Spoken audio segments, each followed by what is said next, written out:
Welcome back to the Occult Rejects. Tonight we are talking about the divine feminine. Well, we have to be careful with that phrase because the divine feminine is not just one thing. It is not just goddess worship. It is not just fertility. It is not just sex, motherhood, nature, or moonlight. It is also sovereignty, terror, prophecy, grief, magic, war, kingship, death, healing, initiation, and forbidden knowledge. That is why this subject has always made certain people nervous. When the feminine sacred shows up outside approved religious boundaries, it often gets demonized.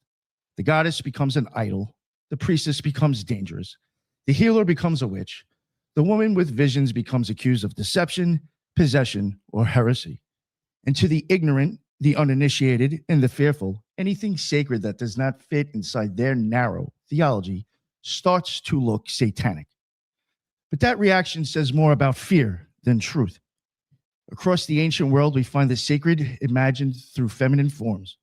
Inanna descending into the underworld, Isis gathering the broken body of Osiris, Hathor as music, intoxication, love in the cow-horned sky, Mary as Virgin Mother and Queen of Heaven, Mary Magdalene as witness and teacher, Sophia as wisdom fallen into matter, the Shekinah as indwelling presence, the Black Madonna as dark maternal mystery, and the witch as the demonized remainder of female spiritual power. These figures are not all the same. They do not come from one universal religion, and we do not need to fit them into one story.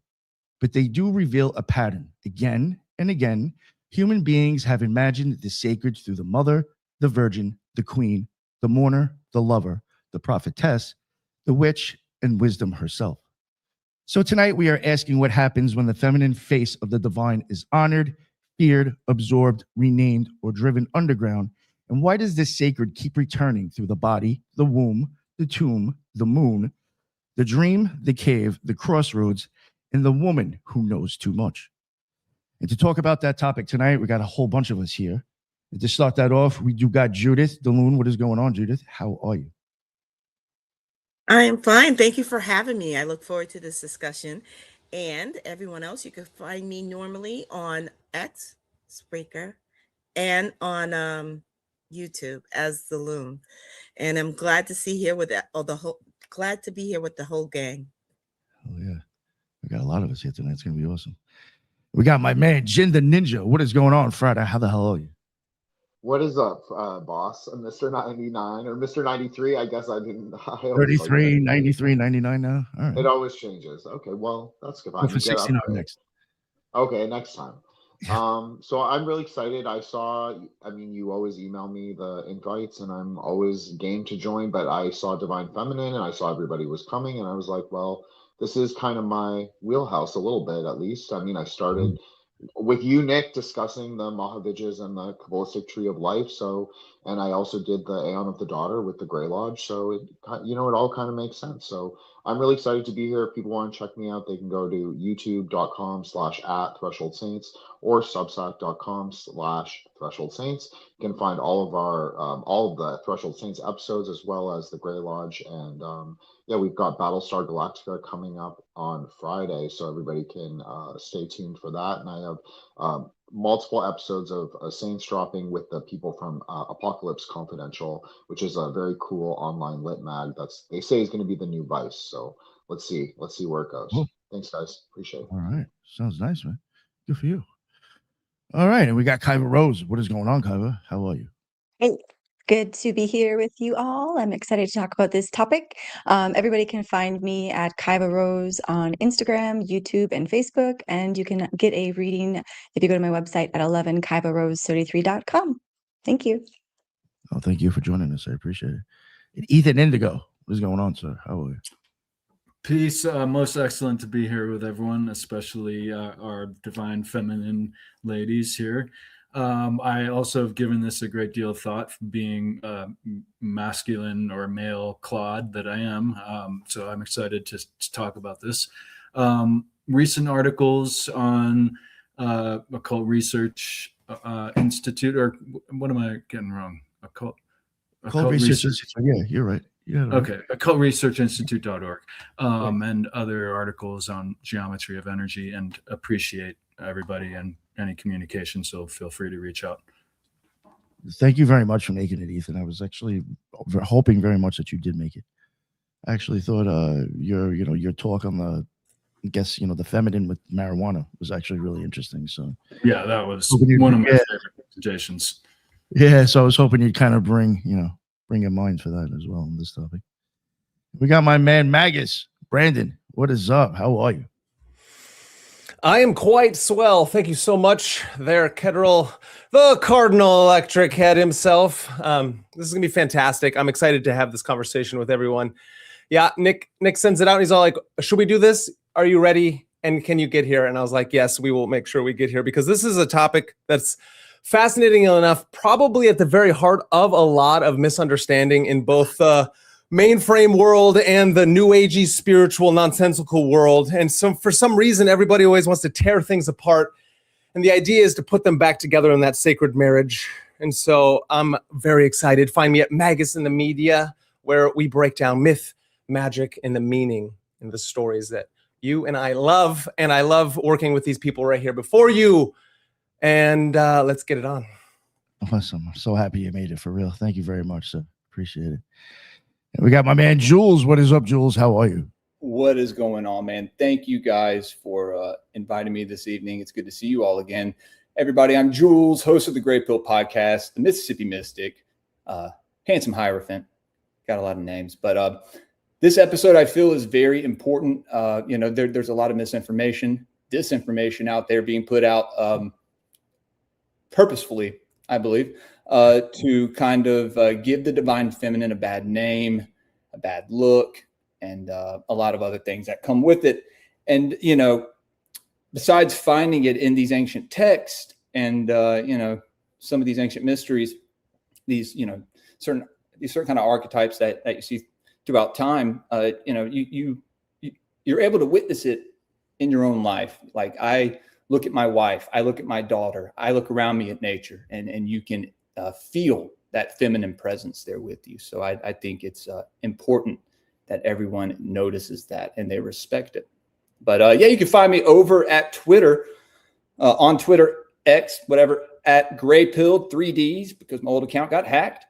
And then, YouTube, Rumble, Patreon. Over there, go support the show there. We do a lot of things on Patreon. So again, thank you for having me, Nick. It's good to see all you guys. No, thank you. I appreciate you making it, Jules. Yeah. And again, last but not least, we got the Platonic priestess herself. We got Eros. What is going on? How are you? Good to be here with you guys. Thanks for inviting me. I'm so excited to hear like everybody's opinions on this topic, because it's like quite complicated. I think like there's so much to it. So really excited. You can find me on YouTube at Eros Up, or on X at Eros to Ethos. And then I also have a Substack now. Awesome. Good for you. And thank you very much for making it, Eros. I was really hoping I could get all of you women on for this topic, obviously. So I look forward to all of your input. One thing I did want to add, and I think you kind of just really said it right there, Eros. When it comes to the divine feminine, I think like that fits just so many things. It could be archetypes. You see it in art. You see it in pop culture. You see it in tarot. You see it in emblems. It can represent so many different things. It could be a symbol for a whole idea of something. And I even do think it's, in some ways, it's even used to show physiology. But I definitely think it is something like kind of like, if you were to sit here and be like, oh, that's satanic, it's like, well, which part? Like it's such a huge topic that, yeah, maybe there is a negative aspect of it, but there's a negative aspect of everything if you push it too far. But I do think there's a very detailed thing to try to sum up right away, to say it is a negative thing, when, I mean, you could probably spend years really studying it and still not have an idea of what the fuck it really fully is. But hopefully tonight we will get into some of those ideas and some of our experiences with it, or just stuff that we've studied or practiced ourselves. I did want to kind of go around the group and probably, I guess we'll start with Judith. And I kind of wanted to get an idea, I guess, from everybody, what is the divine feminine to them, or how did they like incorporate that in their practices, if they did, or to that extent. And Judith, be perfect to ask you, since you're a ceremonial magician as well. Well, actually, it goes further than that.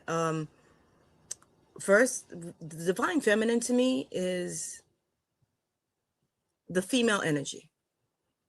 If I would put a face or a name to it, it would be Mary Magdalene to me, on how she's been treated through the times.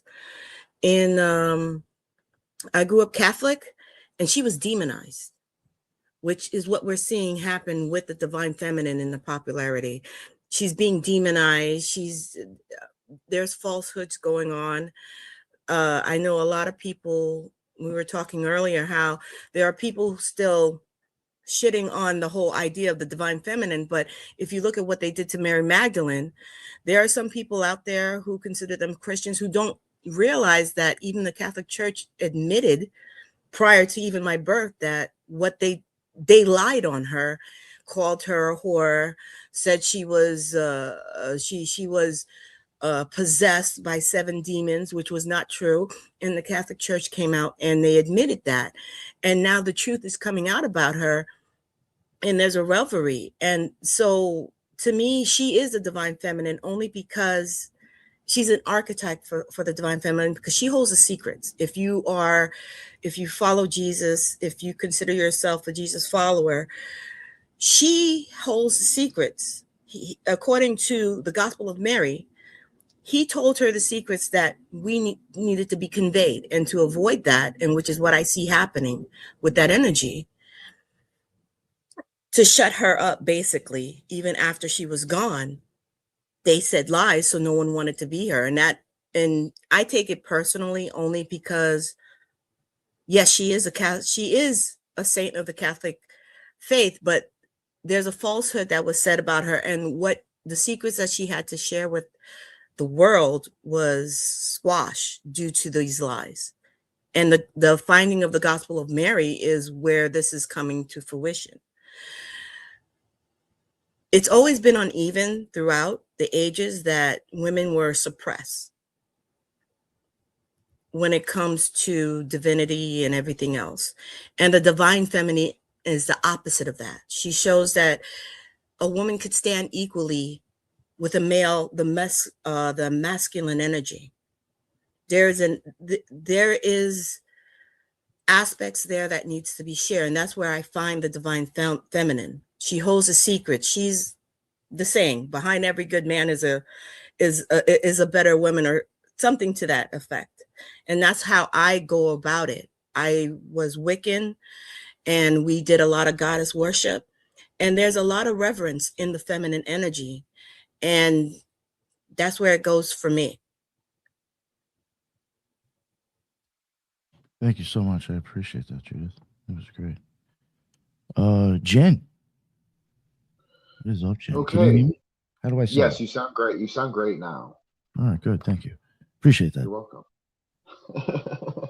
Well, I'm gonna riff off Judith because I think Mary Magdalene, when we did the Aeon of the Daughter spaces, I said that she is the Aeon of the Daughter. Like, she is one archetype, one manifestation of the Aeon, and she is a daughter. She's not a mother. And I think this is a very important, like, because I'm an axialist, so maybe I'll start there. So I'm an axialist. So I believe that, like, the cycles come like Yod He Vav He. It's the father, the mother, the son, and the daughter, and then also the fifth, the secret one, the dragon. That this can be, configured in different ways, but this is the general sort of formulation, I think, of Aeonic thinking that transcends, like, the Typhonian OTO, the OTO, and all in chaos magic. I mean, this is the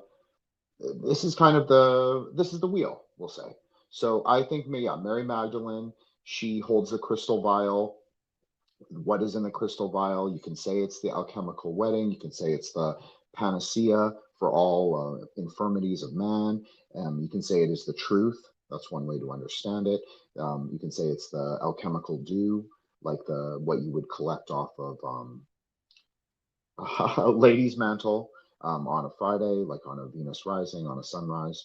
You go collect the dew, fresh morning dew from the lady's mantle plant, Alchemia mollia, and you use that for all your alchemy.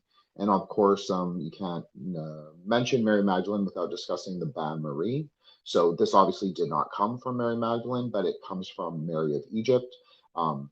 As Judith said, Mary Magdalene was conflated with various other desert mothers. So a lot of people know about the desert fathers. There's obviously been a huge resurgence in online orthodoxy. So they'll often talk about desert fathers. But in the Catholic Church, there was actually a movement of desert mothers. So people who would leave society and sort of enter into this kind of pseudo-monastic, but very esoteric. This is a very esoteric kind of Christianity. This is not for the Normgroids.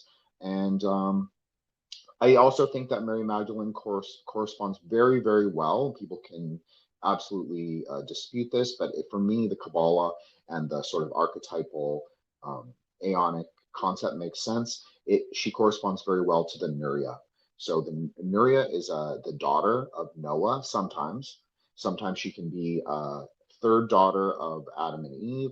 There are different configurations in the heterodox sort of Gnostic canon. But the Nuria is said to burn down the ark.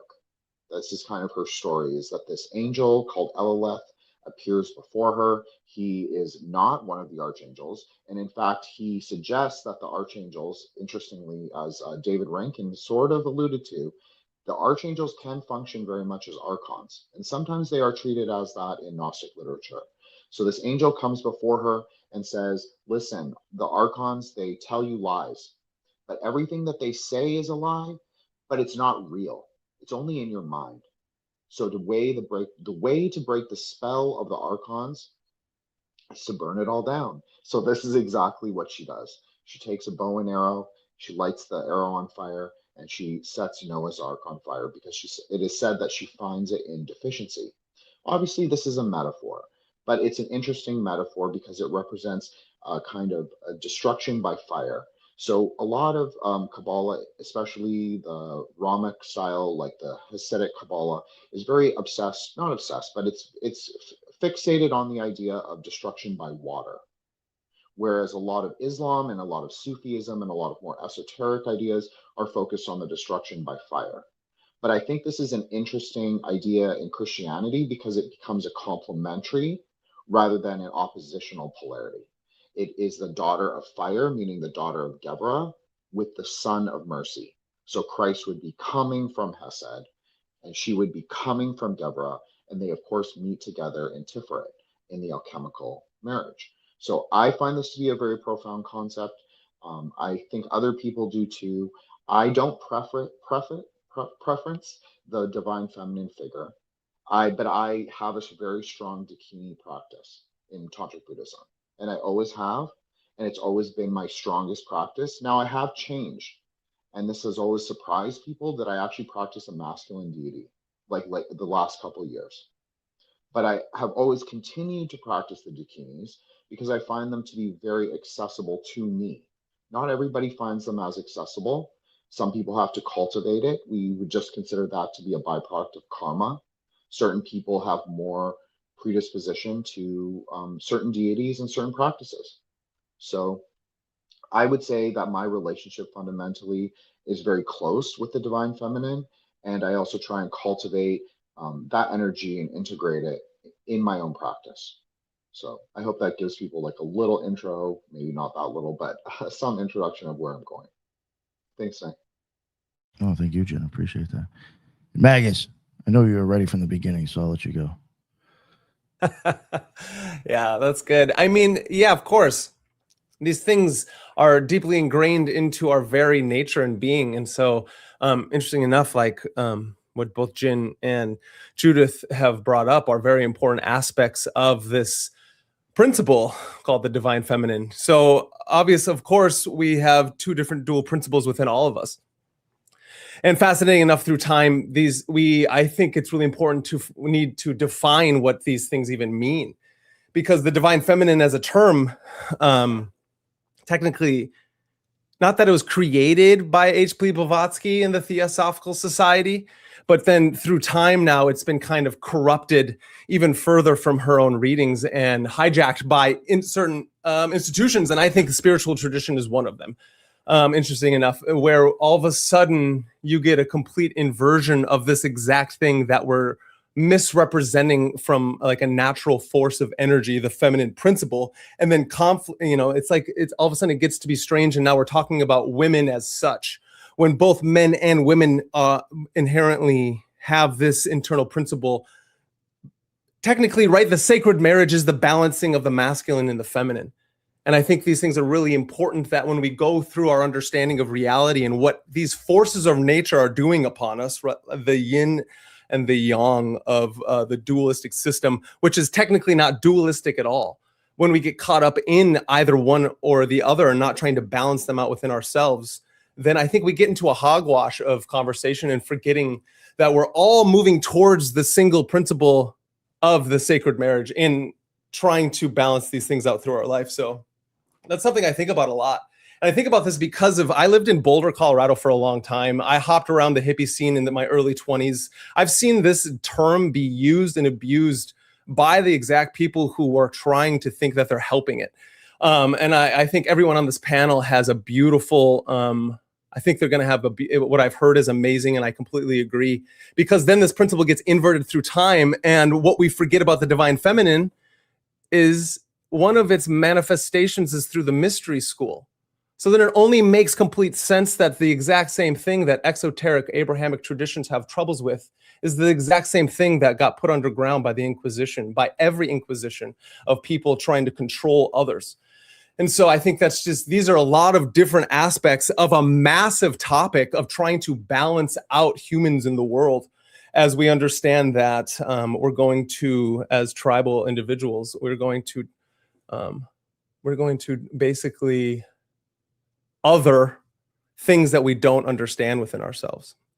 And all of a sudden now look at what it's like through cycles of time, as we've been speaking about already, that we go through crazy things, and we forget that one of the oldest myths of the feminine is that of Inanna entering into the underworld and to confront herself with Ereshkigal, right, her sister. Because Inanna is the higher feminine principle. Ereshkigal is the lower feminine principle. And to go through the 7 gates that she sheds away to become the great mystery herself, which is this topic that we're talking about right now. And so that may sound smattering to some, and others, I don't know how that comes off all the time. But I think it's a really important thing that I've seen, because language is so important that we define our terms. Like, what is the divine feminine principle? And can we all agree upon certain frameworks of when we talk about it? So that's how that's an initial, I don't know. Thank you. I appreciate that, Brendan. You made me think of something that I was going to mention earlier. Judith had made me think of a few things, but you reminded me of it again. I just want to get it. Yeah, even when it comes to the divine feminine, sometimes I look at that as that's kind of like the outcome of the female's hero's journey. Like, you're even talking about how you see Inanna go down to the end. Like, she's got her own journey, just like a male would in their own story that she's got to go through. That changes, then there's alchemy in that change. Yeah. And we think, eventually you get to the divine feminine. But and I love that. And the idea, then think about the Odyssey, is the masculine adventure of the Iliad, which is Homer's epic, moving through this mythological understanding of what? Of the golden apple of Callisti, of Eros, you know what I mean? Of Eris herself. And then all of a sudden you get the great Trojan War, because who is the fairest of them all? So it's so important that we are continually interweaving masculine and feminine stories and I think that's beautiful, because then the Odyssey is the masculine entering into the feminine. And then it goes back to some people out there who are trying to smear these things, which are fundamental materialists, sheep's and wolves clothing, because we know that they all practice one way or the other. And it's like, you can't get away from the mystical. The divine feminine is so important for all of us. And it's all our birthrights, I think. And I think that's why it's so important. No, not to keep going on. I'll shut up eventually, Ethan. Let you go. But sorry, Ethan. no, just stuff that you were saying. I think it's it's my opinion. I think there's a lot of blinds, or just a lot of things that are covered up when it comes to magic or the occult. So you may not fully understand it or take it, or get a full grasp of the whole picture. Something's missing. And in my opinion, I think you know, you need the male and feminine. It's a story that includes both of them. Yes. And her being left out is the whole part of the blind. Yes. You know, maybe Yes. next generation will be the male that gets That's- left out. But you know what I'm saying? I just think it just this go around for some reason. It was her that got shit on. You know what I'm saying? And is left out of the equation that I think that she needs to be a part of. Yeah. I think it is like if you were to take the DNA and male and female on one side and you were like to untie it or tie it back together, that's the story you're getting. I think, kind of, in a sense. You need both. You know, so thank you for mentioning that stuff. And just one other thing too that I did want to mention, and I think it's almost considered almost like accepted as fact now, that if you go and look up I forgot the Pope's name, but I find this very interesting. It was homily 33. And if you take Mary Magdalene, MM, and turn that sideways, you get 33 again. But it was homily 33 that he fucked up and considered Mary Magdalene, you know, or whatever, a whore, because he was talking about another woman prior. But like, it's considered almost fact now that he screwed that up, and that's not her that he's talking about. It's another woman that he was talking about prior to her in a story. So like, I find it interesting how it's like still going with that, but yet, I mean, most historians and religious people acknowledge the fact that that's a fuck up. But Yeah, he was talking. We're still going to run. Sorry, Nick. No, go ahead. He was talking about Mary of Egypt. So you're totally right on that. It's a different saint. It's a different desert mother. So Mary of Egypt was a former prostitute, but if you read her hagiography, she's not even a prostitute. She's like she's kind of like a Bonnie Blue, I guess. Like, she just really enjoys crazy encounters, and so her story is that she goes and has relationships with like 100 Roman soldiers on this river barge in Egypt, and then she walks away from the experience, and she has some kind of divine revelation. She takes off all her clothes and she lets her hair grow out, which is like it's abnegation. It's like against vanities. And so some saints will practice this if they've transgressed and done a lot of sins. So she walks out to the desert, and eventually her hair grows so long that she makes it into a hair shirt or a hair dress. So that's how, in her iconography, that's how she's always depicted. So it is an actual saint that they're talking about, and I think that the conflation was actually like deliberate, and I think a lot of people in the church ran with it intentionally. And it's also interesting because if you go to southern France, you will see Mary Magdalene with the MM, like Nick was talking about. They will sometimes have the glyph of Virgo, or sometimes will have the glyph of Aquarius pinned or embroidered on Mary Magdalene's dress. So there's definitely an astrotheological story to this whole thing as well. Sorry, Nick, I didn't mean to interrupt. No, thank you. That's great. That's awesome. All right, Ethan, my man. This is such a great build, and just to build on what everyone's been saying, there's an expression that I haven't been able to track down its origination, but culture runs downstream of government, government runs downstream of religion. And just to point out that the elimination of the consideration of the feminine, let alone the divinity of the feminine, has been prohibited for thousands of years, beginning with the Asherah polarity, which, if you look at it in contrast with Yahweh polarity, we see that a whole consideration of idea is left unconsidered. I think for me, it's important to consider the universal and the personal divine feminine, in a sense that there's kind of the in the four worlds of the Kabbalah, right? There's the most subtle that is the most effective, and from where the material and so on and so forth originate. And there's this aspect of the feminine, right, that is super in touch with the ethereal and the divine, more than masculine. And there's also the personal operative, the healing and motherly and nursing and so on and so forth. For me, the yin yang does depict this hermetic union that Brandon touched on that kind of causes, stimulates, if you will, so much ascension-minded or parallel ideas in accepting what Jung really proposed, this anima and animus, the feminine within the masculine and the masculine within the feminine, and balancing these two and addressing, any cliques or schisms within the acceptance of these kind of natures, I think, is a big part of developing oneself. So I think we can see that it's been kind of eliminated and prohibited, not only in the Western world, but one of the archetypes that I love is the Tara, or the green Tara specifically. And she is a meditative practitioner and is told by her peers that are all men that, essentially, wow, you're really good at meditation. Too bad you weren't a man, for you might be able to ascend in this lifetime. And she continues to do what she does, and becomes this ascended being, and proves them all wrong, as one of the iterations of the story goes.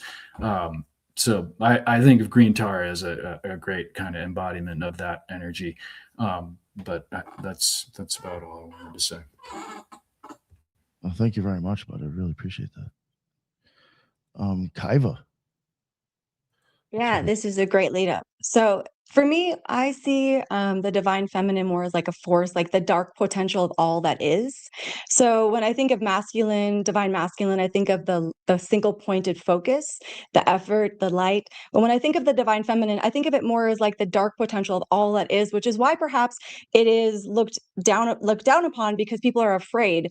And this is why I think, for me personally, the divine feminine is a subtle force that moves all things, right? It's like women naturally have the ability to tap into the divine feminine, for the fact that they are most like the divine feminine, but they are female. Female and feminine are two different things. One's a sex gender, one is it's a nature, right? So when we think of the nature of the divine feminine, we think that both male and female have that nature, but women are more able to tap into it because we have more likeness, just like water is more like earth than it is fire, right? So there's similarities in why women have the ability to tap into that subtle force of energy and use it and channel it more consciously, because it's naturally in our own element. But that doesn't mean that men don't have it. And I think that's what's the problem that we have in our world right now, is I do find that women are also very masculine, right? And they have not embraced their divine feminine,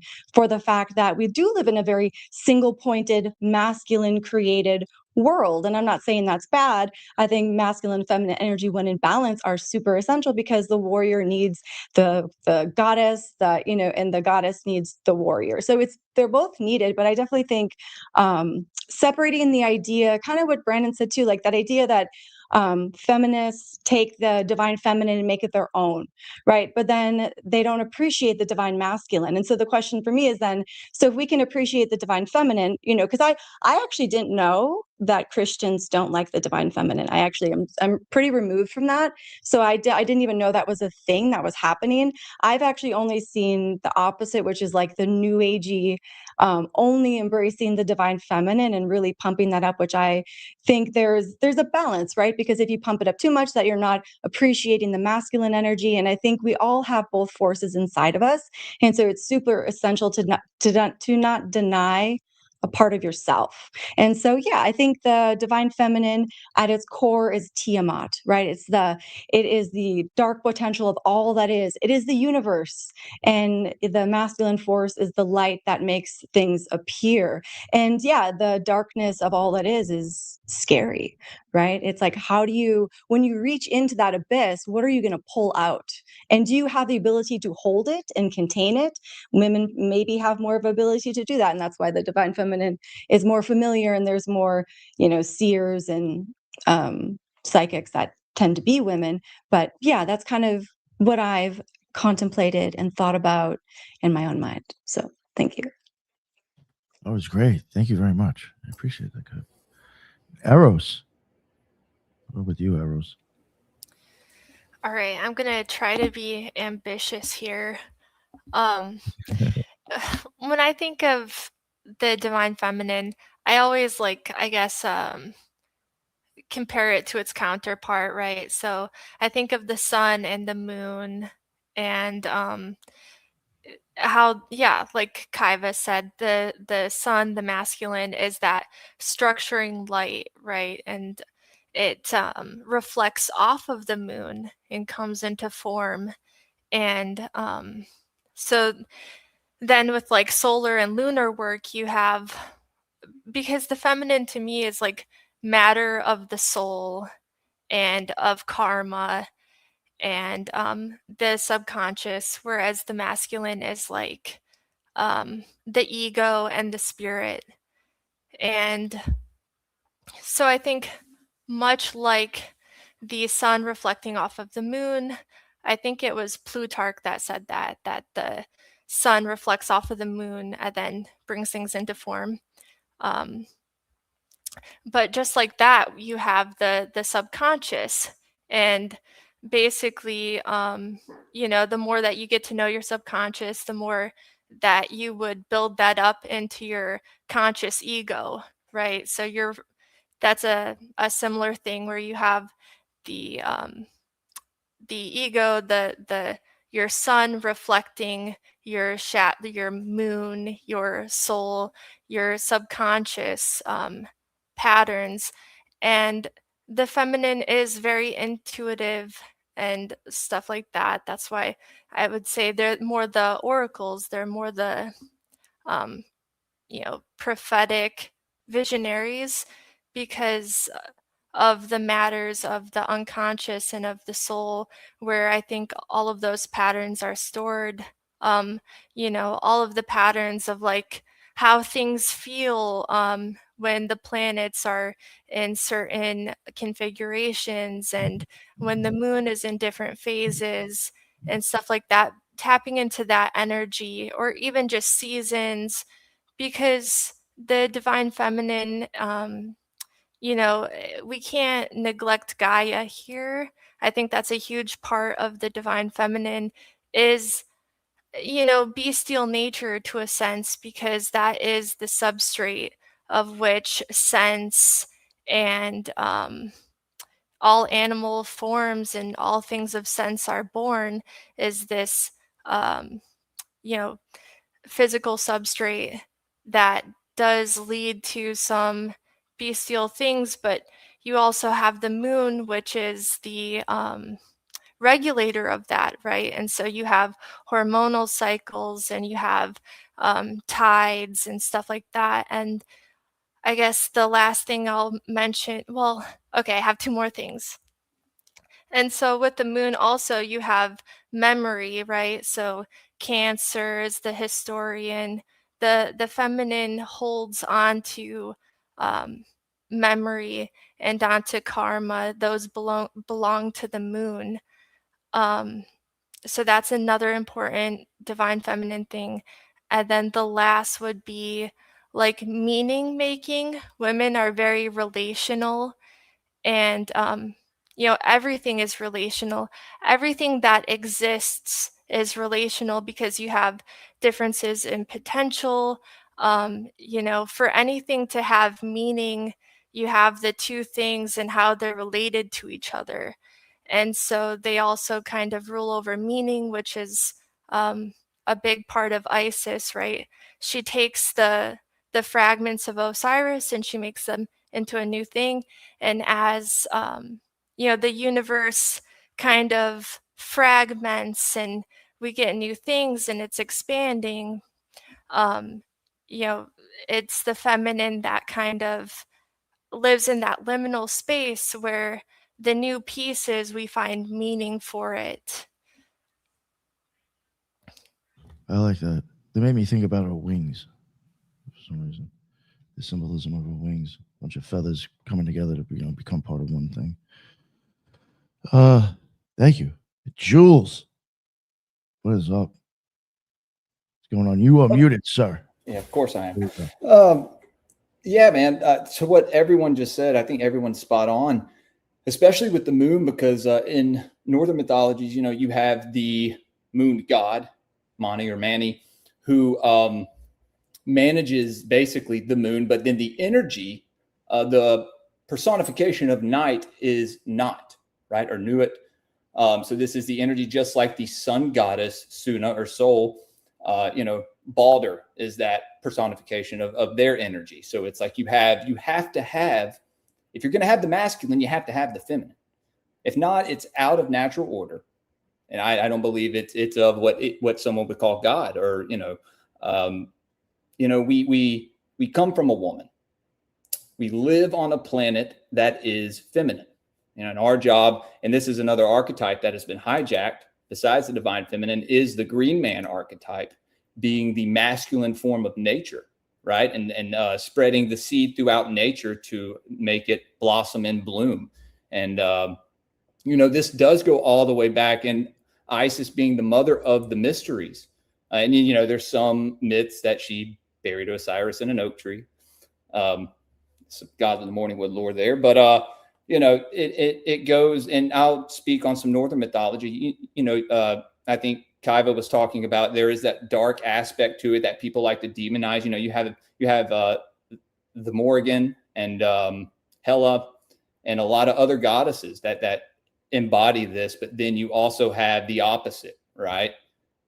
Freya, you have the Valkyries, you have, even in the sagas, Brunhild is this embodiment of the divine feminine manifested to man, right? She's there so like the king's line can go on from, and this is all from certain sagas, right? So, but I'll come back to saying that, this is something that I think is important, that most people understand is necessary. This is something that you can't just write off. You can't just go, oh, well, I don't want to mess with the divine feminine, so I'm going to push it over there. It's kind of like the lower and higher self as well.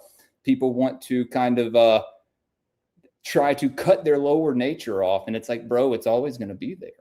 You have to learn how to, walk with it and how to have a balance, right? And that's what it's all about, is a balance.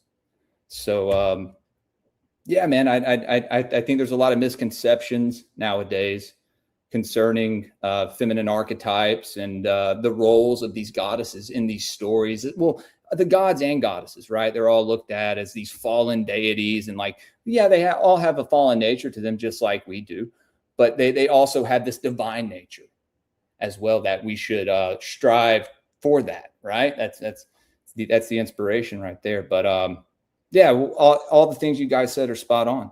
I can't disagree with any of it. That was great, Jules. Thank you. Appreciate that. I mean, I guess, for myself, I really don't have all that much to say like everybody else did. I guess when I look at like a divine feminine, or just the word divine, I automatically think, I guess, otherworldly or not in the flesh. So I automatically, I guess, take it to like, the more higher divinity, pretty much to the point to, I guess, it'd be dark matter or magnetism. If you really want to get down to like, when does creation really start in the feminine aspect, I would look at it as like probably something along those lines. Going that high up, I guess, in the creation scale. But even like thought forms and stuff, starting to put those into form. Sound of music, something even along those lines. Like when you start taking, I guess, like if you, you could ring one note and let it go. And I guess that would be, sound of music. But like when you start having the pauses in there and the different notes and all that stuff, that is really putting vibration into some sort of structured form. So I would even look at it as something like that, even taking like lighter sound and putting it into form. But I appreciate all these different points of views. I think those are all great. It was actually great to hear all of them from you. Give me an idea of what you guys actually even really think about. So it was pretty cool. I was, it was a topic that we seem to be, I guess, some of us have brought back up. And I think it is quite obvious the divine feminine, or even I guess the idea, if some sort of idea like that, can be looked at as a very negative reason. I do understand that, we had mentioned earlier, you could take the Morrigan or other people, Kali. They could be looked at as, not that positive. But I mean, I guess maybe because of the way I look at it, chaos, regardless, is going to happen when you change something. Regardless if there's a change, like if I stop smoking Newports and go to Marlboro, that's chaos. Technically, doesn't mean somebody actually got killed. Holly didn't have to kill anybody, but she might have been representative in that decision to make that change. That's another Something goddess as silly right as that, So, my heart, as crazy as this sounds, I think my heart deciding to pump one way and go the other way. It's never doing the same thing at once. It's just in constant chaos. Well, that chaos I need, or I stop fucking breathing. My lungs blowing out one way and then deciding to suck in and not continue blowing, which you can't do. That is chaos. It is switching up. It might sound a little crazy, but I do even think, stuff like that. So you do need that, I think, in some ways. I actually think our body is in constant chaos. There's cells being created and dying at the same time. I mean, just existence, I think, is chaos. But so I even in that sense, what I'm trying to get at as I'm babbling is that I don't think automatically is always negative. There's just a way of depicting something changing. But I guess what I also wanted, was finally getting to it. I guess the whole demonization thing about it. I understand it's gone on in the past, and it seems like maybe with the satanic panic era now. I also know that it is profitable to come out and say that you're a Christian podcaster nowadays in the conspiracy community. So you may get a lot of people that just want to make clickbait shit and point at demons all day. So it may be a topic that you'll end up covering because somebody else that did it a few weeks ago seemed to get some clicks too. But I just don't understand. Where do you think, like, I guess maybe it's still a carryover from the churches or organized religion, but like, where do you think maybe it all went wrong with like the whole demonizing this aspect of occultism that, in my opinion, like I think we all have said here, that if you are, this is just my theory, if you are have half a fucking clue on what you're doing, you're going to acknowledge both. So then why is it something that's not in other things? I think it's like hiding the mysteries, like how the mysteries even went underground. Because I think, like what I said, it's like when you're reaching into the abyss, right? Like that's scary, right? And I think so many people like their regimen, the regiment day, where it's like A, B, C, D, E, and I'm just going to do that over and over and over again. But to really live in that intuitive flow of life and trust and faith, I think is something that it goes against in a way. And I have nothing against Christianity or any church things, but maybe it goes against the church in that way where it's like, no, you must come to us to receive your divinity or to receive your confidence or to receive your, something along those lines. Because I think there is something along that where people that tend to be okay with the divine feminine, I think, are ones that are okay to just flow in life and to have faith and trust and to know that they are doing exactly what they need to do and they don't have to like question everything. As in, like, you don't have to have everything figured out before you move to point A, if that makes sense. I just want to respond really quick to both what Kaiva and Eros said at the beginning, because I thought that was great, but then also what Nick said. I'm not saying I'm the Kali expert on the panel. I definitely would never characterize myself as that, but I do know a lot about Tantra. So what Nick said was 100% accurate in my opinion about who Kali is. When Kali appears as a Dakini, so this is not how people understand her on Twitter. This is not how like normative Indians, like what quote unquote Hindus, which is not even a real thing, by the way, when Kali appears as a Dakini, meaning she is dancing on the Smashana, dancing on the carnal ground, dancing on the corpse of Shiva, her singular meaning is the destruction of time. So every time your heart beats, every time a cell dies, every time Nick burns a little bit of the cigarette, that is Kali. That's the destruction of time right there. So now, sorry. Jen, I was going to ask, so would Shiva be like considered the same as Saturn in that kind of respect, as time, like she's trampling on time? So when Shiva is a corpse, so when Shiva is Shava, he is the mind. Okay? He is not awoken. He does not become Mahakala. He does not become greater time unless she steps on him. So the mind, so one way to think of it is the mind, the sleeping mind has to die or be destroyed or move through time before he can awaken, which is also a metaphor for the Upasaka. So the person performing the mantra for Kali, they also are Bhairava, or they also are Mahakala in one way of thinking, which is Shiva, but it's not really Shiva. Shiva really is just the mind. It's the perceiving mind of all creation, but he can't perceive because he's asleep. So when she steps on him, then he comes into being. And so this is another interesting thing. In Tantra, the feminine force is always considered to be the force of God. It's always a complement. So in Buddhism, we extend this out, obviously Tantric Buddhism, to be the breath, the prana paramita, the perfection of wisdom. This is also can mean the breath. So when God is breathing and he's in like his meditative state, so take Shiva for example, that's just an example. Yes, he does exist in Buddhism, but it's understood more ontologically. He's not a god like Nick was talking about. It's not like a deity. It's not like a deity sitting in heaven. It's a higher force. It's a higher principle. So when he is doing his meditation, every time he is inhaling and exhaling, the Shakti, his wife, takes immanence in the world. Now, this is a more Indian tantric thing. This is not necessarily a Buddhist tantric way to understand their configuration, but it can be. So it's a really good way to explain to people that Shiva is really God. He's like an Ein Sof Or. Like he's way out of our timeline, our like existence continuum, whatever it is. And in Tantra, it is the feminine divine force that falls, just like the Gnostic story. It's exactly the same. Even in Buddhism, the original Buddha and his consort are in the cave with turquoise walls and lapis lazuli and the sand made of diamonds. And she looks outside the cave at the flashing light, which is the sun, and she falls down because she hears the cries, just like Ethan was talking about with Green Tara. You can also say it's Green Tara. She hears the cries of humanity. She hears the cries of samsara. So she temporarily stops. You could say that they stop breathing.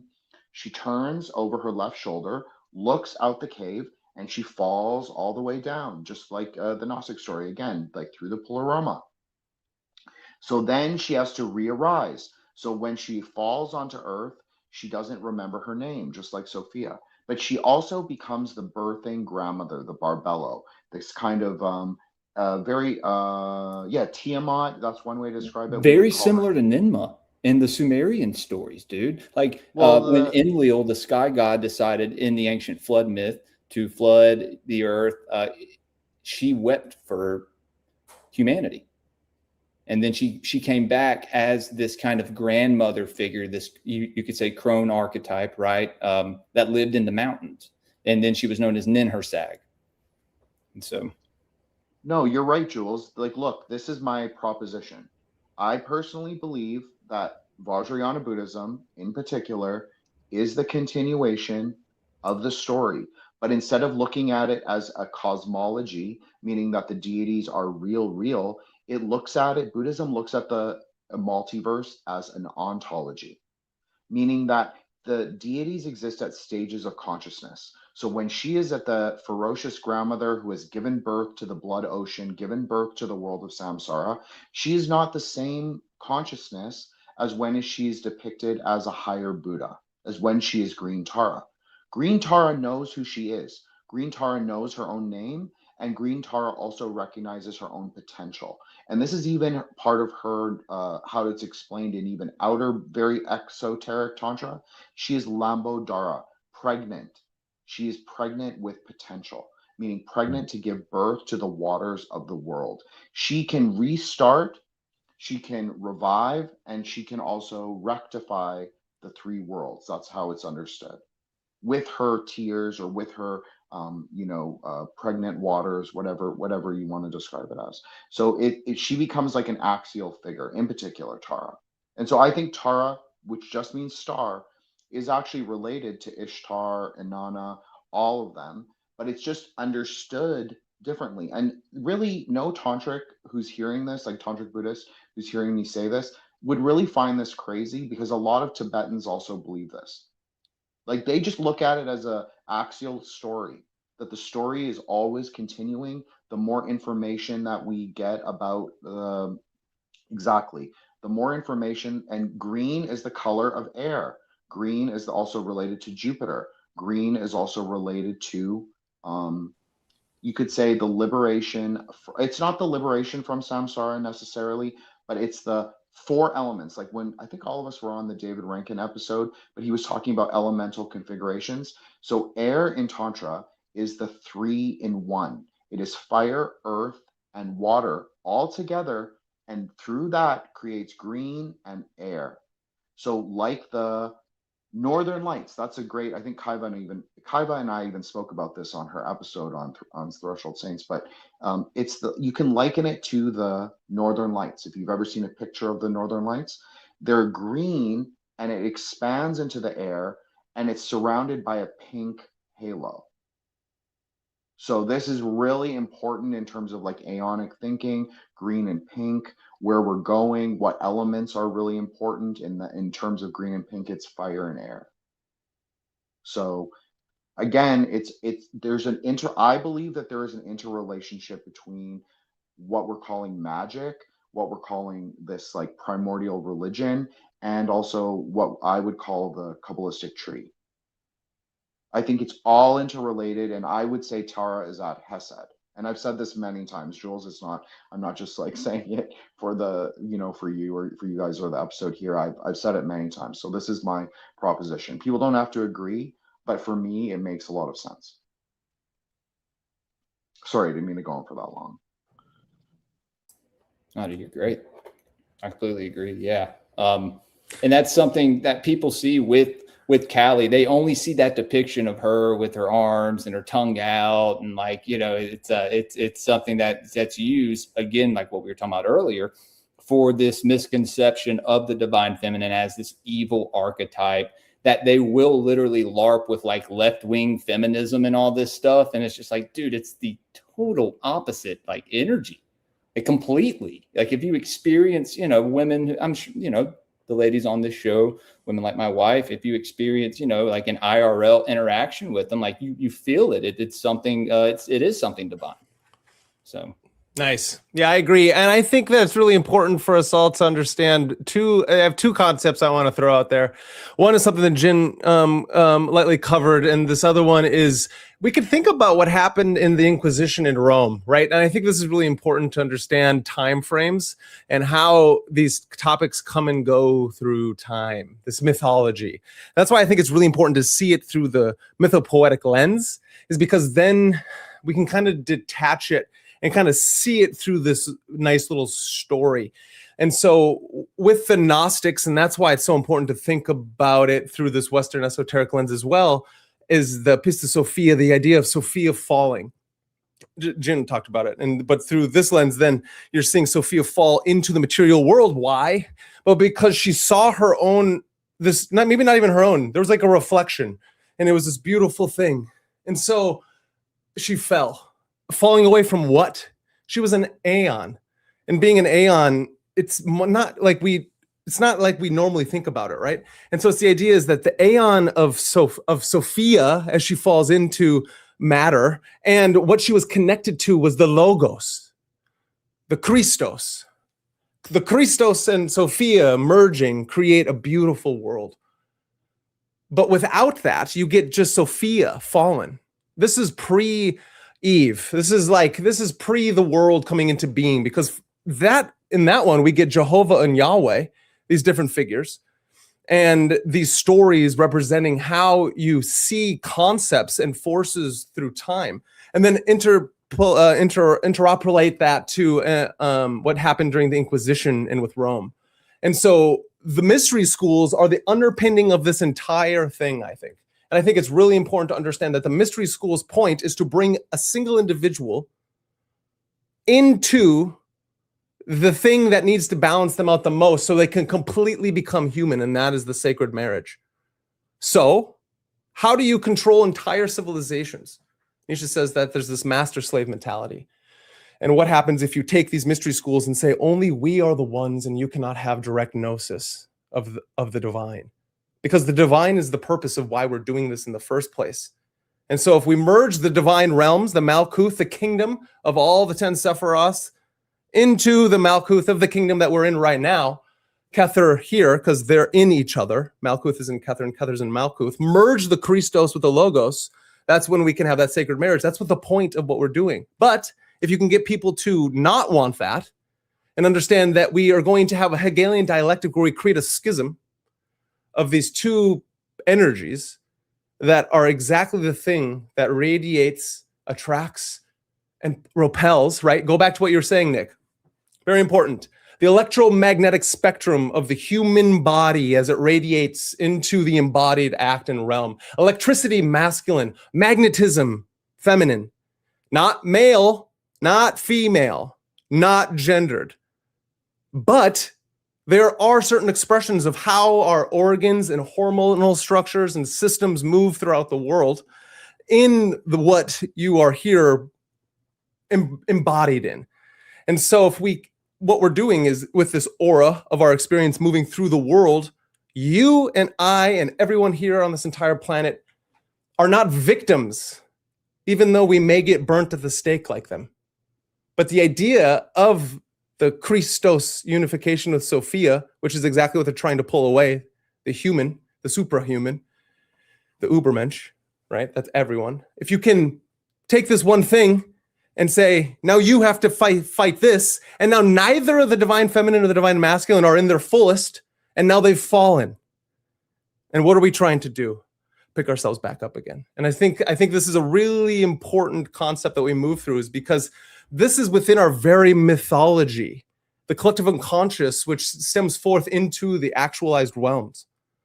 And so if we ask why are there idiots on the internet who post videos about complete fucking nonsense, yep, and say things about Satanism and interpolating it with the divine feminine when the divine masculine is also Satanized, as in become an adversary towards what the egoic agenda of, go back to the story of what did Sophia create in the Pistis Sophia in the creation story. She created her son popping out of her, comes up Samael, right? You get Jehovah himself, thinking and seeing no one because his mother was on a different realm. She's an aeon fallen. And so what happens there is that he sees nothing and he says, you shall have no other God before me. You shall worship me and I shall create you, creating Adam and Eve. And this plight of existence itself, just being here. And so that's kind of, there's this thing going on. And I'm just like, let's go. That's like if we are going to battle the great archons, which are just another stepping stone of our own enlightenment, what Terence McKenna say? We are a planet giving birth, right? Culture is not your friend. Whatever that is that's pushing out there, feminism, the patriarchal red pill nonsense, like all of these are but mere shadows on a wall. That's how it's like, that's how I feel, right? Because it's important. What do you do in Tai Chi? You balance the divine masculine and the divine feminine continually in this energy ball, right? Yeah, I think fear has a lot to do with like why the divine feminine is pushed down. I think it is so powerful because it is the chaos, right? It is the dark abyss of all that is. And if anybody wields the power of the divine feminine, what does that mean? You know, and also in another sense too, when we look at like we look at the past, right? Like the golden age when supposedly there was kings who were actually connected to like the divine power and actually ruled with a conscious and moral existence. You know what I mean?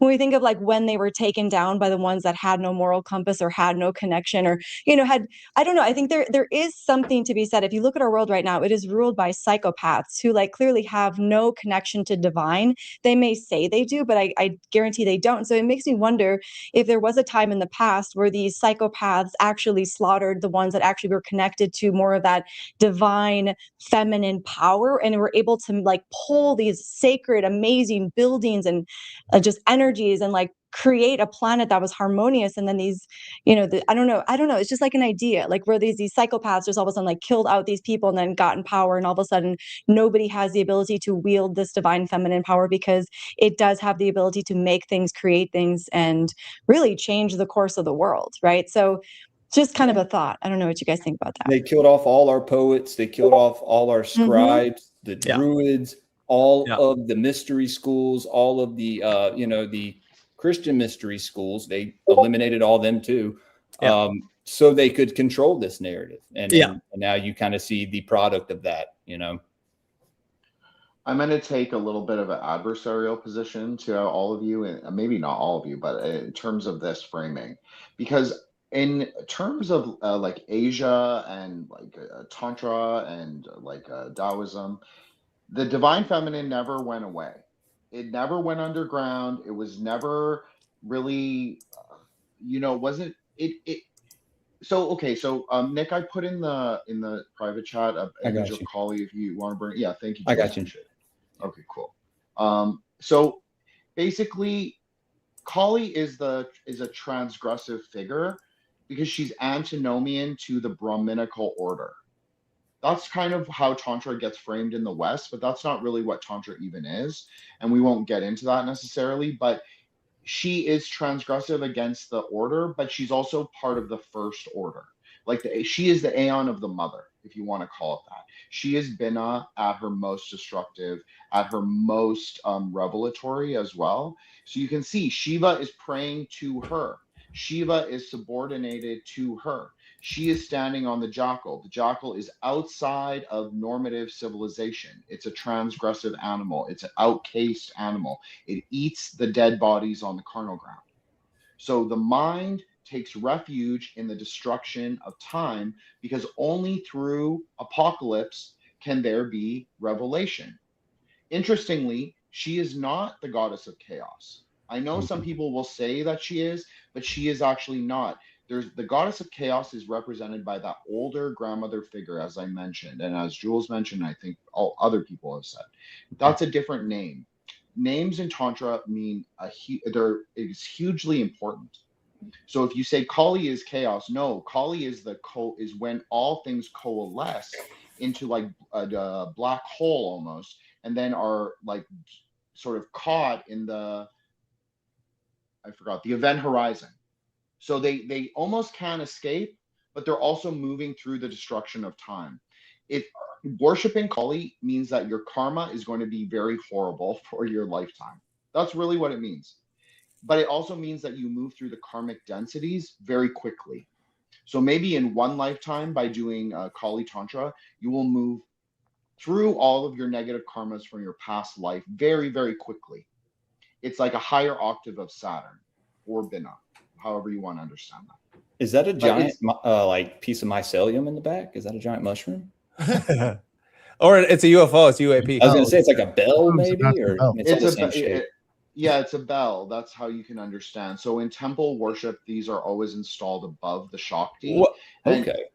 And usually they have a yantra with 64 triangles within like it's like the Dharmadaya. It's like what people call the Star of Remphan. We were talking about another podcast, which is just a union of the divine feminine and masculine. Correct. You're talking about Star of David. Yeah, that's exactly it's not the Star of David, it's the Dharmadaya. Yeah. Names are names. Yeah. Right. So Kali is but one order. So I think the divine feminine takes on different roles. Like she takes on this transgressive, anti-Brahminical, anti-Vedic, sort of normative Puranic Hinduism. She takes on this like sorcerer's path, but she's only one goddess, and there are 64 goddesses, just like 64 angles in the yantra.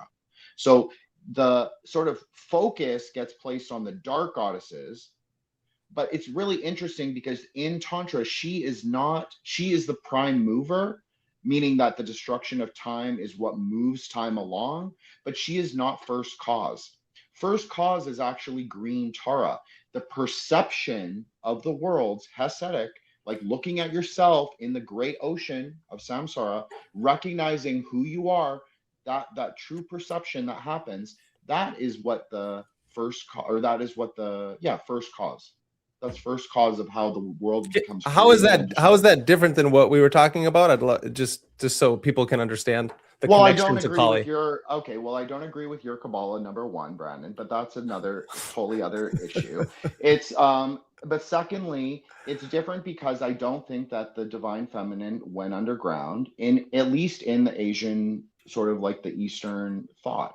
I think that it when you have a predominance of certain transgressive forms of worship, like say Kali or say Durga, which is the more normative Hinduism version, it's blood sacrifice. It is a lot more tribalistic. It's a lot more ethnocentric, and it's a lot more oriented to the village and to the region. It is not necessarily made for the world in 2026 when we have social media, because people tend to go tribalistic. They tend to believe that their subgroup is elevated or oppressed, which are both just those are just dialectics of the same thing, whether you take the ethno-narcissistic position or the subaltern position. So what I'm saying, Yeah, Brandon, I wasn't necessarily saying that maybe in the East it disappeared. I just think it's an interesting concept to think about how when you absolutely. had all these cultures, let's just talk about Japan though. I mean, they have an emperor who is like the Sun King. You know what I mean? So I mean, if we're going to talk about divine feminine and like the East, we can't ignore Japan, China, all these places that didn't necessarily have a divine feminine that was totally represented, did they? I mean, so you're even in your own example, Kaiva, the sun goddess is a goddess and she's Amaterasu, and that is the divine ancestor of the Japanese royal family. So they're Right. claiming matrilineal descent from a goddess, not a god. So it's very different than like the UK and the English sort Hmm. of divine lineage, right? And then in China, you do have these, like the divine feminine is Guanyin is probably the most important Chinese Mahayana goddess, who is also likened to Tara. Like they're equivalent figures. They may not be exactly the same, but they're equivalent. Hmm. What I'm just saying is that you have different countries running on different time scales, different Right. civilizational models. You are in different aeons, perhaps just speculatively. And I so would say just for me to butt in real quick, I would say I do think the demonization is just coming highly from the Abrahamic religions. I mean, we could just maybe all wrap it up and get to that. I think we could all agree on that, probably. Definitely. Yeah. Yeah, I would say so for sure. Yeah. Which is, well, yeah, because I understand even like what Jim was saying. Something that I've even covered in, I think it was either in the eclipse or the moon kings. There are some beliefs where the moon is male and the sun is female. So, I could see what I do see what he's getting at too. That even in other belief systems, I mean, the female is kind of just as venerated, if not higher, than male. And I do think it is just highly though coming from the Abrahamic religions that is seriously shitting on the divine feminine. One thing I have thought about, and this was an idea that I wanted to kick around. And I have to say, I do owe this to Danielle Lane when we had her on Brandon recently. She had brought something up that I ended up looking into, and I'm actually editing it now as like an episode that I did. She sent me down a rabbit hole right after that show. The whole idea of the Virgin Mary, that actually is not an original idea from Christianity. And if you look even at her story, when I started looking at her story, Joseph was basically that chick's handler because she wanted to go into a situation to where you were going to choose not to have sex, not to get into a relationship, and learn religion. And he was supposed to be there to make sure all this shit went okay. He actually was, they were put together. Where did you read that?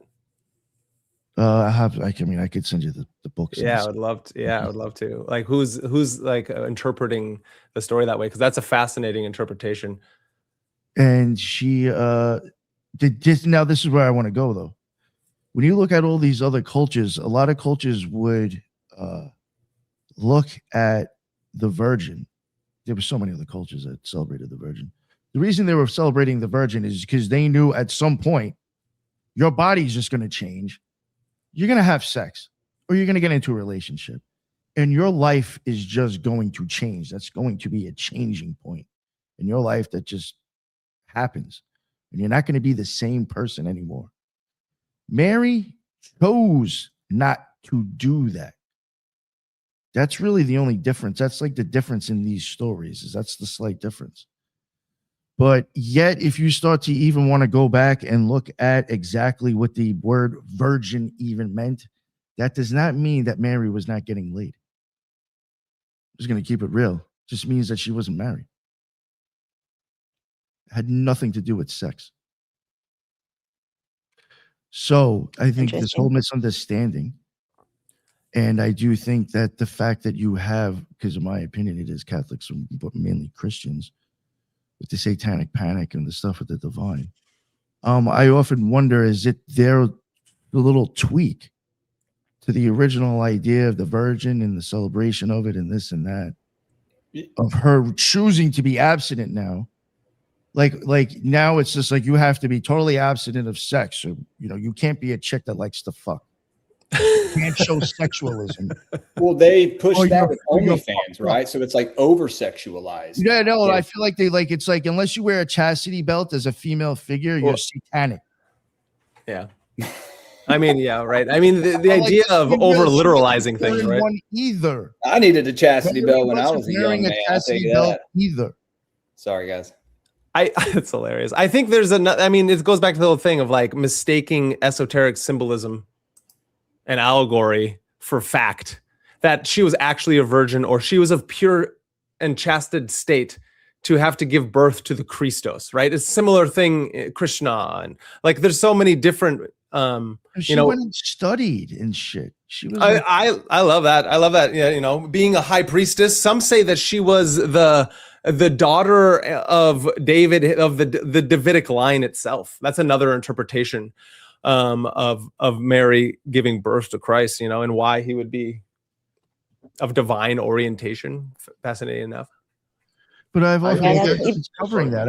I just feel like when you take the women and then add sexuality to it, that is a huge part of like the whole fear of men. Like I was saying earlier, joking around, I'm just going to keep it real. There's a lot of men out there that are afraid of women that have half a fucking brain and aren't going to be your fucking bitch. And some dudes are just afraid of pussy in general.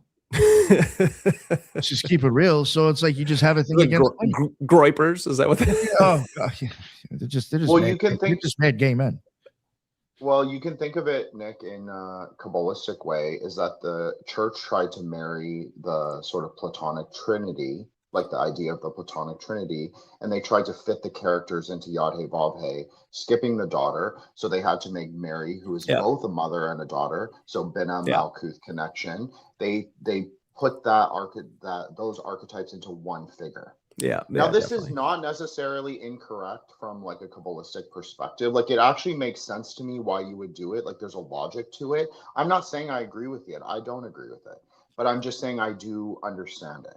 So if you're interested in like the paradox of numbers and your 3 is sort of like your base form, I mean, like Eros will have a lot more to say about this than me. Like I know nothing about this. I can just talk about it from Kabbalah and from Buddhism. Like that's it.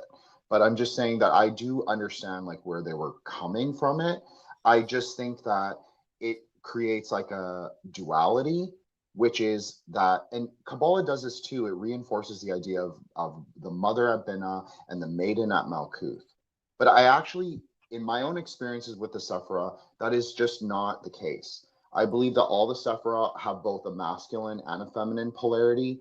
I don't think it's just I think the Sephirah are largely a negative space.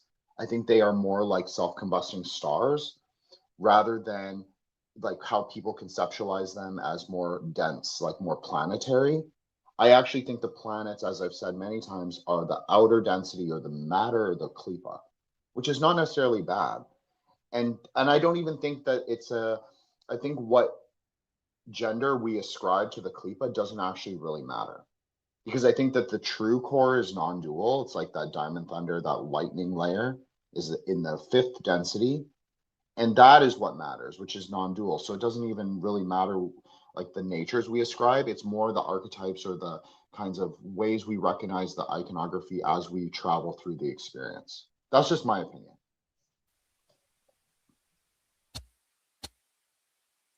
Thank you very much, Jim. Anybody else have anything they wanted to add? Well, actually, I have a question for Jim. Off of what you just said. So if we look at it as the archetype in that viewpoint, that means the pushback on the divine feminine and this demonization of it is basically, it's an archetype that the majority is just unwilling to accept at this point then. She has to take on the role of the adversary in certain aeons, if you want to think of it very axially. Like if we are moving in an aeonic cycle and there are certain 3 aeons, this is a more Gnostic conceptualization, but I like it. It goes with the OTO stuff that you and I have discussed before, Judith, a lot, in my opinion. So if you say 3 aeons arise in every yuga or cycle, and whenever the wheel turns, which the wheel is always turning, but we'll say that it can be demarcated into at least 4 different quadrants, just like a swastika. So the mother will take on the adversarial role in certain kinds of whenever the aeon is the oppositional to her. So in the aeon of the father, the mother is going to take on either a complementary or an adversarial role. And in the aeon of the mother, the father and the son can both take on both complementary and adversarial roles, like Brandon mentioned. But it's so you expect to see these archetypes become like either Luciferic, satanic, meaning adversarial to the mainstream religion. Like it's just like we're just talking about like switching subculture and culture. Like what is the underground current and what is the above ground current? So right now we have largely in the West Abrahamic religions, which I have to say, for me, I never felt oppressed by Christianity. I never felt oppressed by Catholicism, but I do see a lot of the Saturnian sort of slowness of like being born Catholic and going through the church. Like you are basically never going to get there, like to deeper metaphysical experiences just by relying on the outer temple religion. But there are ways to do it, and it's clear from the saint hagiographies that saints were able to do it. Just like the monastics did a lot of demonic and goetic and angelic summoning. There are ways to do it. It's just that it's not considered to be a part of the, acceptable culture. So what I'm saying is that the aeons switch. They will take on positions that are contrary to the order of the laws of nature, to quote the, Keys of Solomon. So I don't know if that answers your question, Judith, but I just think that, that when the aeon of the mother is demonized, then there will be people that are attracted to the nature of that transgression. And when she is, there have been cycles, there like India, they always had a goddess cult. That's like very well known in archaeology. When they have a goddess cult, they tend to go into more low consciousness. Like, I'm going to sacrifice a goat to get this a thing. So it's like, then it like perpetuates, because how do you then sort of contain that ferocious energy? Because it's like Eros was saying, in Tantra, even your offering is relational. What you give, how you give it, your state of consciousness when you give it, that is what activates the quote unquote deity. So if you are giving her ferocious offerings in a ferocious way, she's going to come back 10 times stronger and be like, you need to up the ante. I need more, more, more, more. So that's the problem with Aeon of the Mother. She always desires more. And I think this is also what Crowley was talking about, but I think that he also got caught up in like the polarity of father mother. This is just my opinion. But I think that this is why he was like Aeon of the Sun, because he was like, we need to break out of this kind of extremes of the polarity and move into this new aeon, but he was against like this, whatever, for whatever reason, he did not like Frater Chad's Aeon of the Daughter work. But I think it was really complementary to his, and I think that that's why he didn't like it, because he saw himself as the great beast in opposition to, all the, all that is good or all worldly religions or whatever. He was like he was proto-punk, you could say, or proto-rock star. And so he didn't want the Tiferatic like balance, the harmonious sort of nature of it. So this is just my opinion, obviously, but this is just, I think that it goes to like what you were asking. Like, why do we see certain things demonized? And I think she likes the role. Like, if you were going to anthropomorphize the feminine divine force, I think sometimes in certain aeons, she actually likes being the transgressive adversarial figure. I think it suits her, especially in like the quote unquote feminist dark goddess worship. I think that those forms suit people who are going to be transgressive, who are going to, want antinomian ritual. I was thinking about something we mentioned before the show about how the arise of this whole idea of witches was really due to this kind of monotheistic demonization of women. And actually, historically, I believe a lot of these were found to these cases where women healers were chastised and punished. They were just midwives and herbal healers that were deduced to be, some kind of dark feminine powers that, because they were able to take care of people that normally suffered and died. And the whole idea of repression of that came from, or really the idea that all this had to go underground came from this repression. And further recently, the idea that we have this allopathic medicine industry that totally eliminated even the consideration of herbs and even nutrition to where it's all allopathy, poison, drug, cut. And some of it is helpful in certain cases, but the fact that they really created it to eliminate the herbal healing that women were often associated with is, evident and kind of depicts how through the centuries, even to our own detriment, collectively, we've been trying to be rid of empowered women and the feminine. Yeah, I agree with that. And it's also like if you look at just I always like to think of it, it's like the devil is present at all times, right? And what better way to cage people than to separate their identity, right? Than to convince them, because it does just come down to people are just convincing other people, right? Like the whole medicine thing, like, oh, they're all witches, let's all kill them. So it's kind of just wild that the sovereignty of so many people was taken because they were unwilling to follow their intuition, which is that divine feminine force, right? So instead of following their intuition and being like, wait a second, that woman saved my life with that medicine, instead they're like, no, that dude and that other person say that they're the witch and we should just off with their head, right? So it's like this convincing of people to go against their own sovereignty is such a wild concept that it does show you like the suppression of the divine feminine, just letting it be the intuition, right? The intuitive power to like question, why would we do that? First off, why would we kill anybody just because they're like, have we seen evidence of their bad doings, or are we just going to take the advice of this person, right? So yeah, it is very interesting, the convincing and all of that. So I'm glad you brought that up, Ethan. I wanted to say something really quick. Back to Nick's question about like the demonization of women sexually.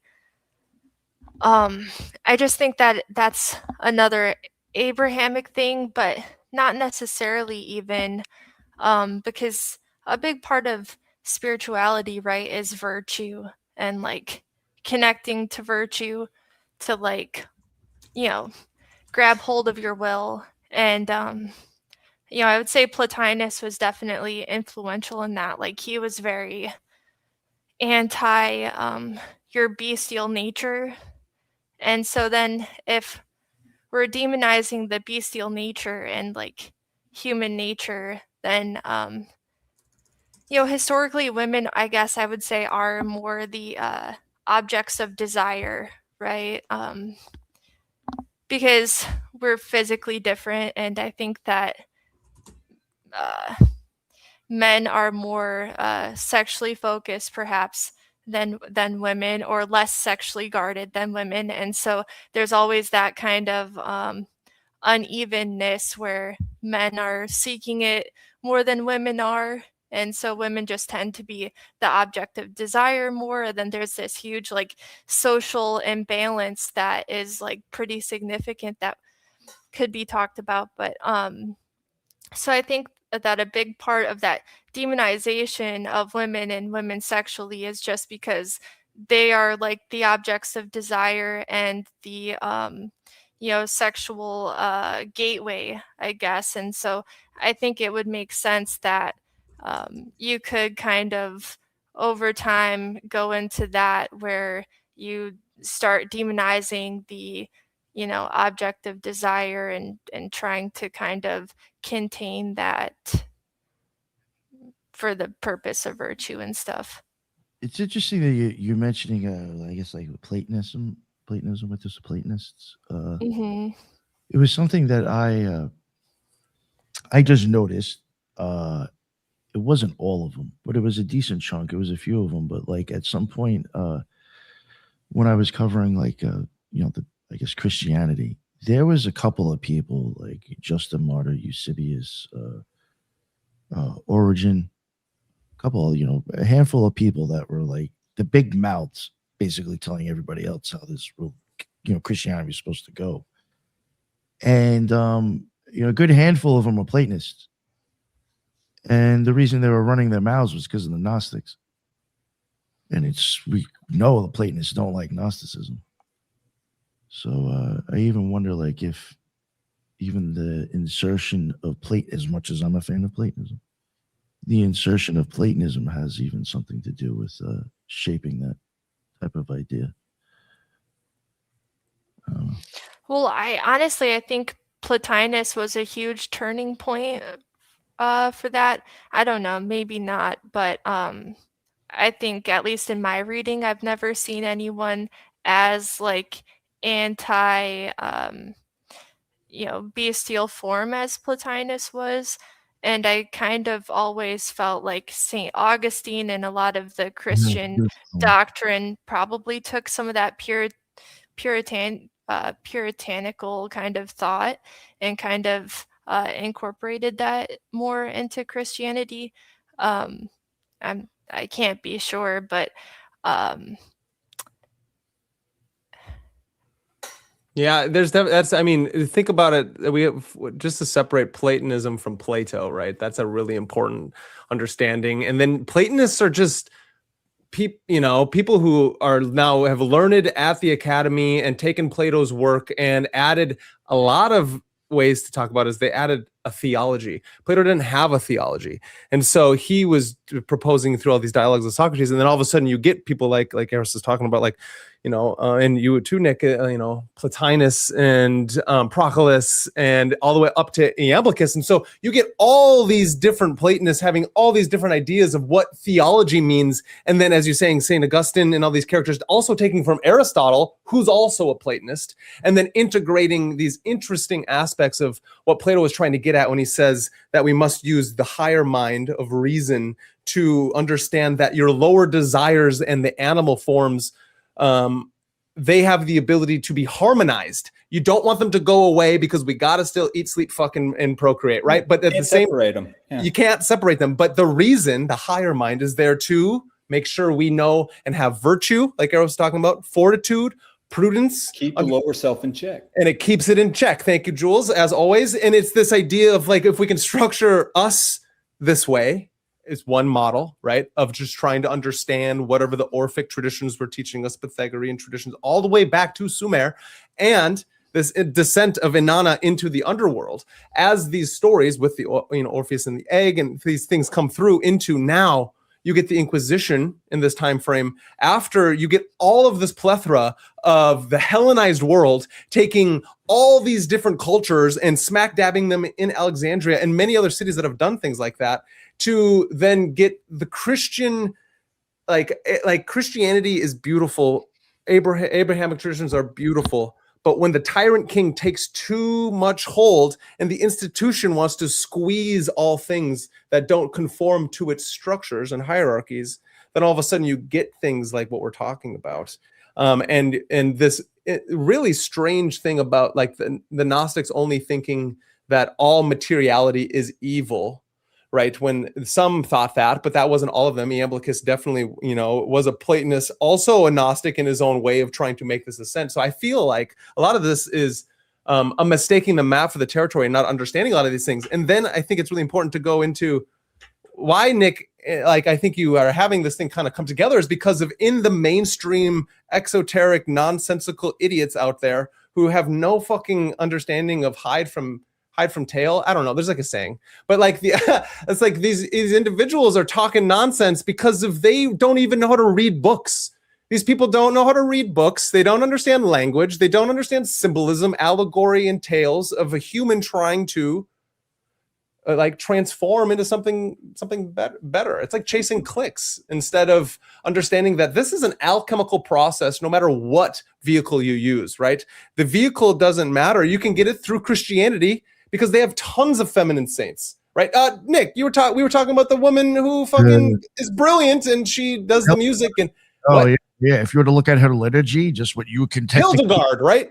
The church acknowledges that you could pray to her for. It was just like, why would you even fuck with any goddesses? Like, just the amount of shit that I'm just keeping it real. Like, if you look at some of these women's liturgies, like, what the fuck? These bitches were bad. The Christian mystics, it's so important to not like throw the baby out the bathwater, which is what a lot of these fucking individuals do when they go total bro on us all, Yeah. I just want to. Sorry, Earl. Yeah. I just wanted to. Oh, sorry. Just really quick.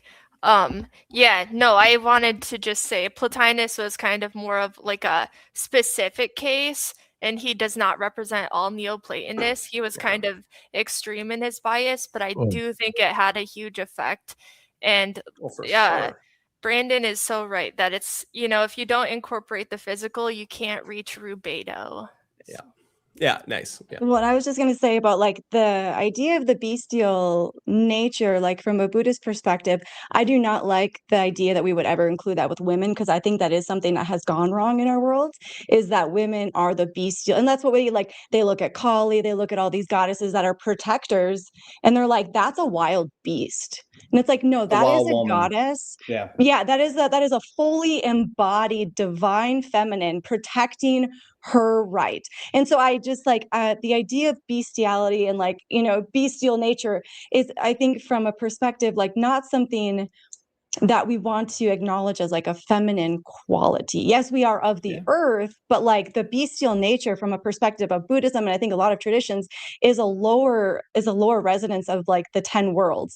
So like one of the lowest worlds is the world of animality, because it doesn't have any sort of ability to control itself. And so if we put divine feminine with beasts, like that's not what it is. And so I find that is such a downfall for perhaps what happened in Christianity in that sense. And I think that's something. To that. Sorry, I'm going to respond to it really quick, Jules. Okay. So in Tantra, we actually do live in the animal world, and the Dakinis are often depicted as riding vahanas of animals or with animal heads. Now, this is really important, and because we all live on the carnal ground as well as the garden. Right? Like we are non-dual, so we exist in both places at the same time. And this is maybe the difference between like Tantric Buddhism and like Mahayana Buddhism. But we really look at it like, yes, the divine feminine force can be non-dual, extremely ferocious, take blood offerings, be extremely destructive. They are agents of Mamos, which is the Tibetan word for chaos. They are Mamos goddesses. They are the embodiment of chaos. And yes, sometimes that can be of lower consciousness. It can be plagues, it can be war, it can be famine, it can be all of those things. And some of those goddesses are then propitiated to remove the mamos that they create. So I just want to say that if you really take a non-dual perspective, it's both. They are not just divine. They have different stages of consciousness, like you were talking about, Kaiba, like from the lowest world to the highest world, but these are conceptual states of being. Just like we can aspire higher than the mid-tier god realms. This is my big contention with certain kinds of online paganism, is that they believe that we only stay static at this what we would consider in Tantra to be a mid-tier god world. But that's not the point of Buddhism. The point of Buddhism is to go to Or Ein Sof, or to go to the non-dual, like formless reality. But again, like to echo what both Brandon and Arrow said, it's not a rejection of the body. It's not a rejection of the three world system. It's an integration of those things through consciousness and through praxis. And I also wanted to say that I thought it was brilliant that Eros made the connection between Plotinus and St. Augustine, who was a Manichaean, which is a breakaway branch of Judaism, Christianity, Buddhism, and Zoroastrianism, and various other religions. He was a syncretist. And his whole idea of the world was dualistic. He believed that the body was fundamentally evil, and he believed that the spirit was fundamentally good, and that we are trapped in matter. So Tantric Buddhism reconciles this with the practice of mantra, because sound liberates light from matter. So yeah. I just wanted to say that, but yeah, I think that was brilliant that you said that, Eros, and it is an actual like historical connection between those two things, like rejection of body and sort of like that entry into Christian mysticism.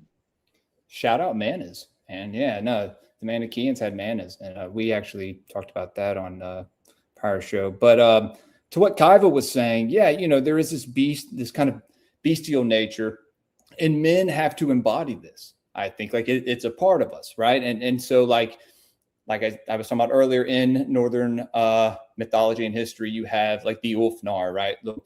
The wolf warriors. You have the berserker that takes on these specific bestial archetypes, but it's to protect the feminine, right? It's to protect the women and the children. And this, and Jen, I know you don't like Wotan. I know you don't like Odin, but Odin had to work with Freya. I like the satyr magic. I like him just fine. Okay. Well, he had to work with Freya to learn the satyr magic, right? Like he had to, in order to be who he is today, right? And he sent Brunhild to Sigurd to lead him on the right path, and then them both being in this, physical world, they both fell to their own, sins, I guess you could say. Yeah, and it's something, and now Odin, you see online people go, oh, he was a cross dresser, just because he embodied the divine feminine. It's pretty silly. It's like, what do you read? I really want to ask people, do you take everything in the Bible literally? You can't interpret it as esoteric. They do. Yeah, no, that's what I'm saying. Yeah, it's bro. Well, they do to a point. It becomes esoteric.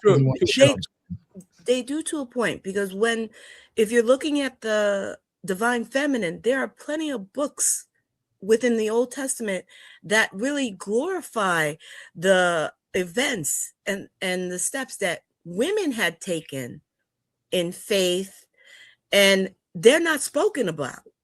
They're not demonized. They were, and someone put it in the chat, who chose the books that's in the current Bible that most people look at. There are plenty of books of women who exude the energy of the divine feminine that people don't even talk about. My named predecessor, Judith, is one of them. I didn't even know about her till I was older. Nice. These are feminines that everybody who's against the divine feminine, who are part of the Abrahamic religions, tend to overlook. Any argument they have against the divine feminine is knocked out if you look at these books, if you read these books. So I find it hard for someone to come at me and say they're devout and they don't know these books, they don't know these women, saints included, and demonize the divine feminine. They exude that energy. So you're telling me because it's not the norm now, the divine feminine's energy is satanic, but Judith was not? Mary is not? Pick and You gotta- choose. They like to pick and choose. Yeah, I was going to say that. Like, I mean, how do you even like, I mean, Mary popping out a kid without sex? I mean, that's not a divine feminine right there. Right. Yeah. Yeah. I mean, come on. Yeah. And then all the cults that what you were talking about with the talk was parthenogenesis, right? So you had the idea of being able to create from, just a single cell organism, creating it by itself, parthenogenesis, the virgin birth. This was like meiosis or mitosis. It's like another reiteration of how, things are created from nothing into something. Something I wanted to touch on that's maybe kind of deep into our psyche as far as like the aversion. Kali is, of course, just one layer or personification of the divine feminine, but it's taken to be, oh, that's destructive, ruinous. But one simple metaphorical understanding of Kali being destructive and overcoming is the quality of women to help men develop. And it usually comes through not in a clash, but women are excellent at slicing off the superfluous silliness that men might think without the contrast and build of the feminine. And so the aversion to that, I think, is part of the dark psyche of men to be automatically, oh, it's a bad woman that's going to attack me. No, what's the symbolism, right? It's to really enhance the man. That's what women do. Yeah. That like supernatural woman idea of leading you into I'm like just the mysteries. Sorry, Brendan. I'm just going to respond to Jules really quick about the Wotan Odin thing. It's not that I'm upset. I'm not at all, Jules. Okay. I don't dislike any deity. I have no problem with pagans. Don't ever at me, like anyone listening. I don't care.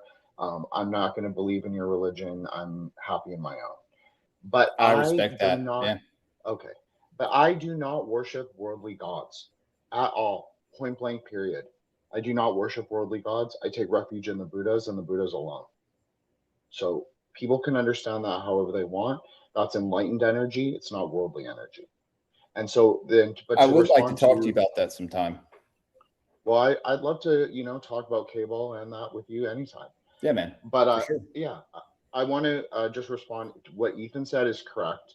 But I would say this is why we prefer the red Dakini forms in Buddhism, because then she embodies the Rajasic energy. It's not just the tamasic, destructive, sinful energy.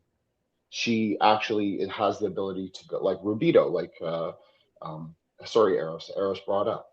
That's what it means. That's why she's depicted like that. She's bringing us into the heatless flame. She's bringing us into the perfection of wisdom through red practices. But yes, there are Dakinis can appear in all the colors of resplendent array. That's even how it's described. And different people have different karmas.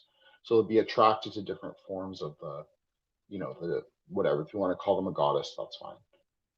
But absolutely, like a black Dakini can be very powerful. It can be very good for people who have a lot of anger issues or have a lot of black magic directed at them. So it really depends. Like this is the part where upaya or skillfulness comes in. It's like just because you're at first glance attracted to a deity does not necessarily mean that you need to worship that deity. It actually might mean something deeper. It might mean something astrological. It might mean some kind of planetary karma you need to work through. Does not, because you are forming a karmic connection to that deity for multiple lifetimes. If you worship them, this is a real tantric way to think. So this is also why I don't worship worldly gods. So anyway, sorry about that. Thank you. No, that's fine, dude. I was just kind of poking at you, man, because me and you poke at each other sometimes. So it's all in good fun. You're a good guy, and no, I'd love to have you on to actually talk about that because no one's come on to talk about Kabbalah and that on my show from that point of view. So I appreciate it. Well, I get a lot of shit from pagans, Jules. That's the problem. I hear you, brother. I'll never give you shit, Jen. You're a good dude, and I like you. That. So Thank you. yeah, man. Appreciate it. Thank you. Yeah. Fuck the gods.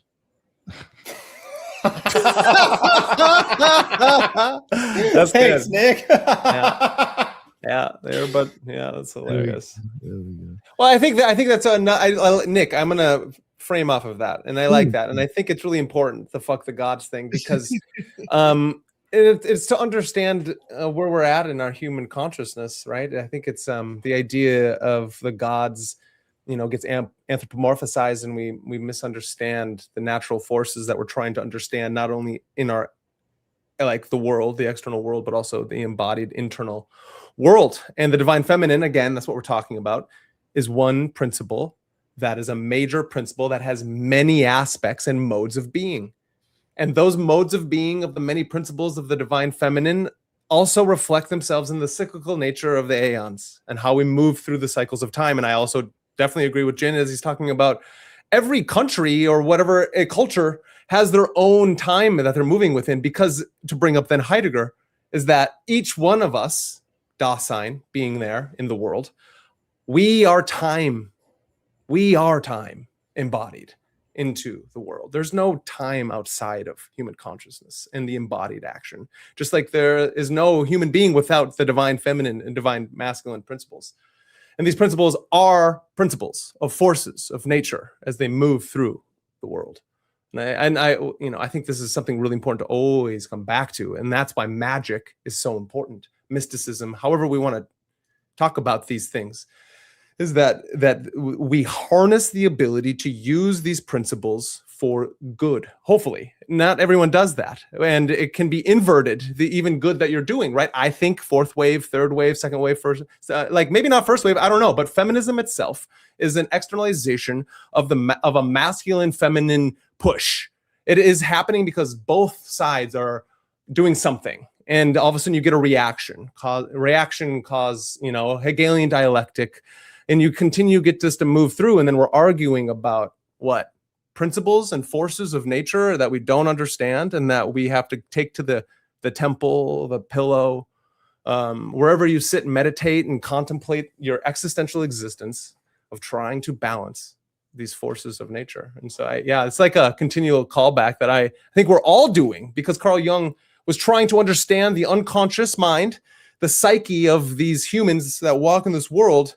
And as he said, until we understand these forces, we will say that they are used against us. We are victims, and we will call this life fate. But we understand that if we can make the unconscious conscious, and that is again the divine feminine, which we have covered over, or the highest principles of the divine masculine, which now we see the inversion of the tyrannical king in America. I can't speak for anywhere else because I only live in America in this morphogenic field of trying to understand what the fuck is going on when you get these idiots talking on Instagram and TikTok and YouTube talking about things they don't understand because they still have mommy and daddy issues. So how can you understand these massive principles wherein you can't even control your own nature and your own forces and your own primal moves? We all are dealing with these things on a day-to-day basis. And I think it's really important that anybody out there, as you listen to this and you're trying to understand, should I be scared of the revelation, the scarlet whore, the lady of Babylon? Or can I understand that it's, in my view, again, this is just me, that the aspects of these two principles that we always are talking about, there's many, many more, of the whore and the virgin. These two are reflections of themselves, but we also have them within the divine masculine principles. They just take shape in a different way, because they're different forces of nature. And this is something that just boils up in me, and I just have to just put out there, because I think these are important topics. May I say it's interesting, and I think maybe an elephant in the room type of thing is the hyper masculinization of women and the hyper feminization of men going on culturally. Beautiful. What if this is actually playing off of our emotions to avoid facing our own internal, as you might put it into simplicity, mommy and daddy issues, feminine and masculine issues when we're not in balance? And this is kind of playing off of us to pursue some kind of hyper one way or another that's actually totally out of balance. And with the idea that, I hope I don't think I'm going to offend anyone here, but the idea that feminism is the pursuit of to be equal with perverse masculine pursuits is not feminism, right? It's feminism, is the feminine is not equal to men. It's much more, much grander than that. I hope I'm being clear. Yeah, it's interesting you say that, because my mind was going to the same place of harmony. Like when I do also think of the divine feminine, like I do think of all the dark abyss and all that looks chaotic, but is it actually chaotic, or does it just appear to be chaotic because we don't know divine order, right? So there is this idea that within the divine feminine, there is also this beautiful harmony that we try to control. And I think that's maybe why the divine feminine is demonized, is because people want to know what's going to happen. And they don't have the ability to just trust, like, divine harmony is unfolding, let it happen, right? So I love that you also were like tapping into that like balance, harmony, because I was like starting to I think I understand now what the divine feminine means just a little bit more. If we understand chaos is actually sometimes harmony, and it's important to let it play it out. And anybody who has a strong Uranus in their chart will know, how to use chaos, because it's like, oops, I guess I can't go do that thing. Oops, I guess, you know what I mean? Like, there's an opportunity in chaos to ride it out and see how it could actually be going in your favor. Not all the times, but maybe it actually does all the time. I don't know. I thought that was a great point, Kyla. I just want to say that. Like everything that you said, I 100% agree with it. I think that's what existence appearance is like they appear ferocious, they can appear with an animal head, but if you push through your own misperceptions and preconceptions, because she's really post-conceptual, that's really the tantric idea. She doesn't have any quality that we would describe her as. She's not gunasic, she's not tamasic, and she's not rajasic. She's post-conceptual. So once we let what we think of her go, then it really is what is revealed to us is like knowledge or wisdom, whatever. So no, I agree with that 100%. I want to also compliment Brandon, because I did think that you did really good Kabbalah in your past comment when you were saying that time is really in the mind. You didn't say it quite like that, but yeah, I mean, I've also said this is like Bina happens at Yesod, so time in your mind, time in the nine. That's a good way to understand it, like as a mnemonic device. Yeah, that's exactly what happens. We have to perceive the world, but we're standing on the moon or standing at Yesod to do it. We're looking at the tree. So which way do you want to look, upwards or downwards? I think a lot of the dialectical games tend to shift our focus downwards. And I would say if we're truly non-dual, and maybe we're not all non-dual, maybe I'm not even non-dual, but at least conceptually, I'll just say that I think, and Tantra would agree with me, is that it's really important to look up. Look, if we're conceptualizing reality as the tree rather than looking down, because looking up actually gives us a sense of agency, as well as it's not at all like how Hebrew Kabbalah describes it. It's all about humility and being humble. And I agree that we need virtue and we need to cultivate those like inner things that are gonna like bring order together. But I think looking up is a lot more Promethean. So I think if we conceptualize it like that, we just can, actualize a lot of the path working better. So yeah, I just want to say this. Thanks, guys.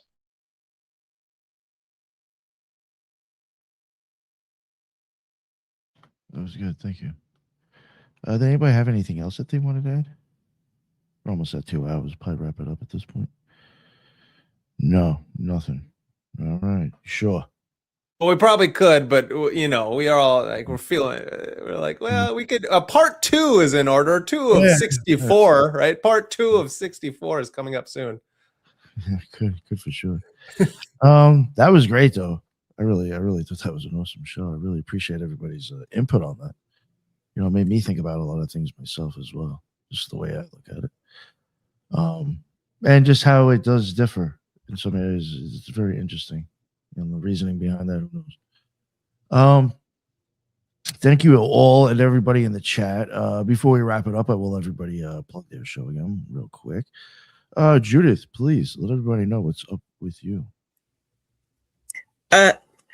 This is actually, I can't wait for part 2. This was a wonderful conversation. It's nice to see everybody again, and everyone else. You can find me on YouTube, Spreaker, and X as The Loon. And in August, if you're in the New York area, I will be at the Pagan Pride at Stony Brook as well. I'm working out the details on that. So if you happen to be there, stop by. I said, you know, when you told me about that, I was actually going to ask you if that was in Stony Brook. Yes, this I is remember Stony when Brook. I was in, I mean, even when I lived out in Long Island, when I was in the OTO, I remember it was out at Stony Brook. I was like, shit. I was more familiar with the one in the city, but they don't have that one anymore. So I'm looking forward to it.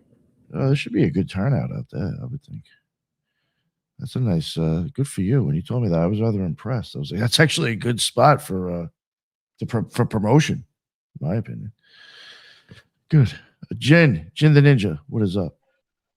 Thanks, boss. I really had fun, obviously. I love, playing the polarities and doing this adversarial sort of like role, I guess. So if people want to check me out, they can check me out at Threshold Saints on IG and also X, and my personal account at Wukong Reborn. And all my links are there. Obviously, YouTube, Spotify, Apple, Substack, it's all there. And thank you to Kaiva, Ethan, Brandon, Jules, and of course Eros, and a double of course to Judith. Thank you so much, and thank you for the question. I really appreciate it, and I also had a blast. So thanks, guys. Appreciate it. No, thank you. I appreciate you making it, Jen. My man. And Kaiva, what is going on, Kaiva? Yeah, thanks for having me on the chat. This was really fun to circle through everybody's brains and come to like some new understandings. It was great. So everybody can find me at 11kaivarose33.com. That's my website if you would like to schedule a reading. You can also find me on Instagram, Facebook, and YouTube at Kaiva Rose. I do weekly and daily astrology videos. So looking forward to seeing you all soon. Thank you. Thank you very much. I appreciate you making it, Kaiva. Ethan Indigo, my man, what is up? Once again, thank you guys for the education and the inspiration. And every time we get together like this, it's like occult intelligence. So I appreciate you guys immensely. Ethan Indigo Smith on all the social media. I really appreciate interaction and communication. If anyone wants to reach out, and I should be easy to find. And appreciate you guys. No, thank you, Ethan. I always appreciate it when you make it on, sir. For real. Brandon, what is up, Magus? Thank you so much. I appreciate it. Yeah, no, I appreciate you. Nick putting this on. The Occult Rejects, as he said, is a ragtag of Wu-Tang Clan members. We all ain't nothing to fuck with, as they say. And so I think it's really important that people know that if they, a true safe space is one where you can speak freely and be able to take, like we all have different ways we're all sovereign magicians. And I think that's something that everyone, and that's my view, is that everyone eventually will figure that out for themselves, whatever words they want to use. And the dialectic, the conversation is why we're here. It's the public square. And this is where we are supposed to do these types of things and have these types of conversations. And so everyone out there is a lot of strange things going on in this world. And the best way to get through it is with a community of individuals who can have hard conversations during hard times.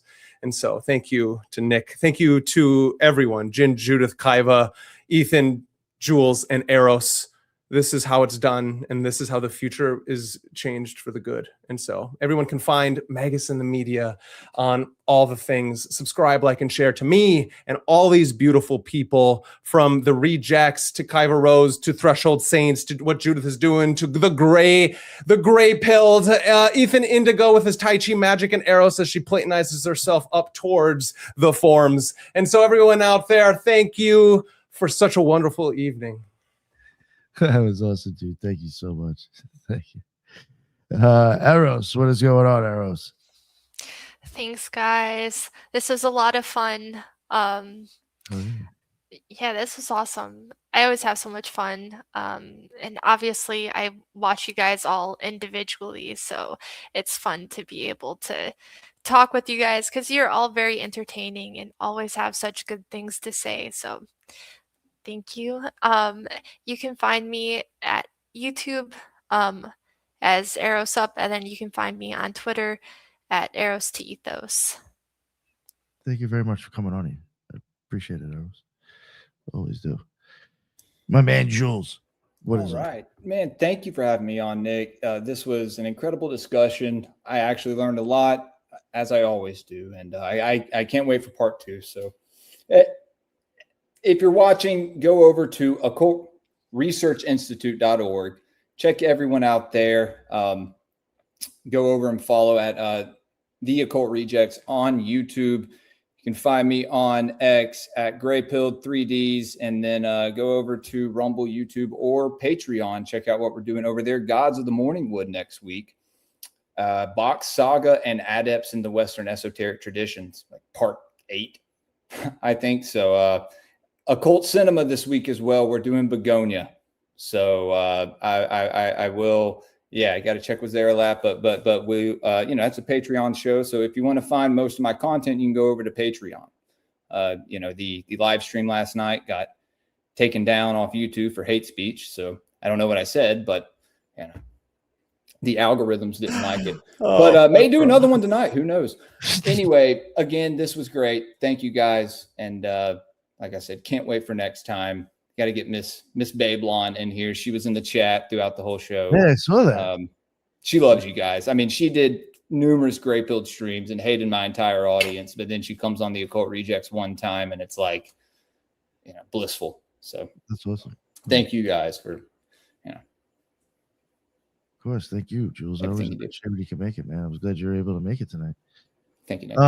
Yeah, I had a blast. We definitely do a part 2. There was plenty of things that I could have still went on about or nerded out on, or just different ways I look at, the divine feminine. But yeah, it was a blast. Everybody in the chat, that's what's up. I appreciate any comments in there or people trying to add to what we're talking about. That's what's up. That's why we go live. And yeah, until the next one, everybody be well.